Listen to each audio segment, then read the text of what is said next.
मला असं वाटतं त्या आरोपामध्ये मला पण तथ्य वाटतं. त्याचं कारण असं की शांतता मार्गाने चालणारं आंदोलन अशा प्रकारचं चिरून टाकायची गरज नाही. चला आपण असं धरून चालू की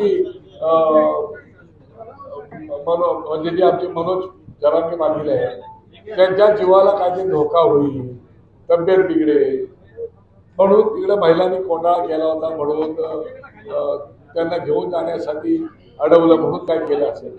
हे जरी असलं तरी एवढा अमानुषपणे पण मारत नाही हो.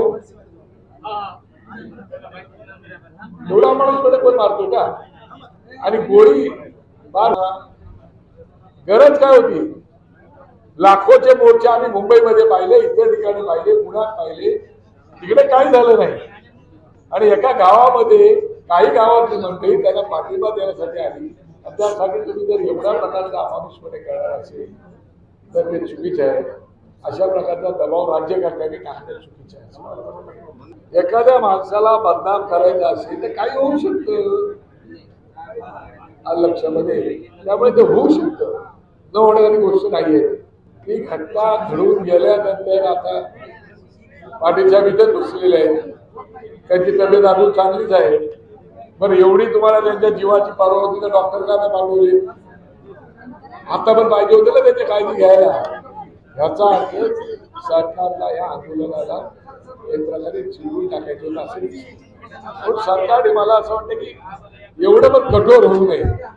आपल्याला द्यायचं आहे ना आरक्षण.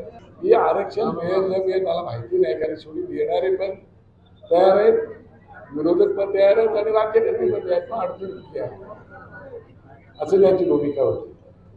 आणि म्हणून तुमच्या आंदोलनाला आमचं समर्थन करा असं ते आता असं म्हणाले. करा चौकशी की तुमच्या पोलिसांनी हल्ला केलाय, पण एकदा सत्य जगाच्या समोर आलं पाहिजे, लोकांना कळलं पाहिजे. माझा ठाम विश्वास आहे की लोकांकडून नक्कीच काही झालेलं नाही. जे वर्षानुवर्ष शांतता मार्गाने लढा लढतायत ते लोक कसे काय करू शकतात? तर मागणी काय त्यांची? जी त्यांचे हक्क आहे ते त्यांना मागतायत. आणि म्हणून ती चौकशी 1 महिना करण्याऐवजी 10 दिवसात करा आणि संपवा. आणि जे गुन्हेगार आहेत त्यांच्यावर काय कारवाई करा. पण ज्यांनी गुन्हा केला नाही त्यांच्यावर तुम्ही 307 लावले, 120 लावले, ते गुन्हे पहिले रद्द करा.